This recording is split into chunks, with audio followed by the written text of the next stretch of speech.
होते ही गांव में अफरा तफरी मच गई। ठीक 7 बजते ही डरावनी घंटी बजने लगी। सभी लोग जल्दी जल्दी अपने अपने घरों में घुसने लगे। इसी गांव में रहता था राइस्टार और उसकी छोटी बहन पीहू। माँ बाप बहुत पहले ही गुजर चुके थे।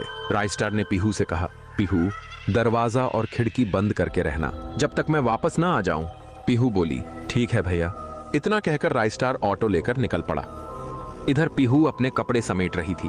तभी उसे एक अजीब सी अलग तरह की आवाज सुनाई दी। पीहू डरते हुए बोली, आप कौन हैं अंकल, और आपका शरीर ऐसा क्यों है? उसने धीरे से जवाब दिया, अरे गुड़िया, मैं तो तुम्हें चॉकलेट देने आया हूँ, बाहर आओ। पीहू ने डरते हुए कहा, नहीं, भैया ने मना किया है बाहर जाने से। वो अजनबी डरावनी मुस्कान के साथ बोला, गुड़िया चॉकलेट ले लो, कुछ नहीं होगा। बहन बाहर जाने लगी। फिर देखा कि कोई उसे मारने आया है। डर के मारे बोली, छोड़ दो मुझे।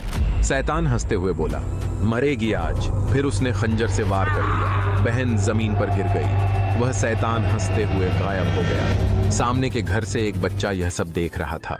आसमान चमकने लगा, बिजली गरजने लगी। बारिश में भीगते हुए राइस्टार अपनी बहन की बात सोच रहा था।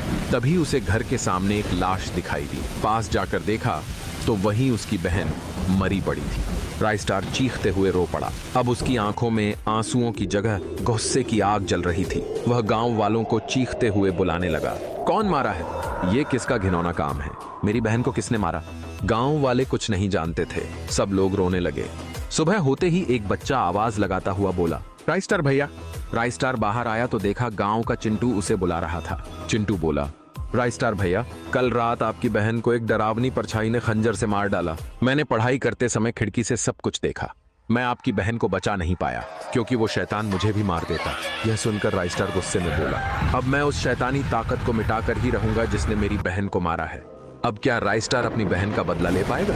और वो कौन थी जिसने राइस्टार की बहन को मारा? अगले एपिसोड में आएगा पार्ट 2। देखना चाहते हो तो कमेंट में यस। होते ही गांव में अफरा तफरी मच गई। ठीक 7 बजते ही डरावनी घंटी बजने लगी। सभी लोग जल्दी जल्दी अपने अपने घरों में घुसने लगे। इसी गांव में रहता था राइस्टार और उसकी छोटी बहन पीहू। माँ बाप बहुत पहले ही गुजर चुके थे। राइस्टार ने पीहू से कहा, पीहू दरवाजा और खिड़की बंद करके रहना जब तक मैं वापस ना आ जाऊं। पीहू बोली, ठीक है भैया। इतना कहकर राइस्टार ऑटो लेकर निकल पड़ा। इधर पीहू अपने कपड़े समेट रही थी। तभी उसे एक अजीब सी अलग तरह की आवाज सुनाई दी।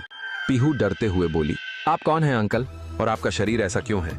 उसने धीरे से जवाब दिया, अरे गुड़िया, मैं तो तुम्हें चॉकलेट देने आया हूँ, बाहर आओ। पीहू ने डरते हुए कहा, नहीं, भैया ने मना किया है बाहर जाने से। वो अजनबी डरावनी मुस्कान के साथ बोला, गुड़िया चॉकलेट ले लो, कुछ नहीं होगा।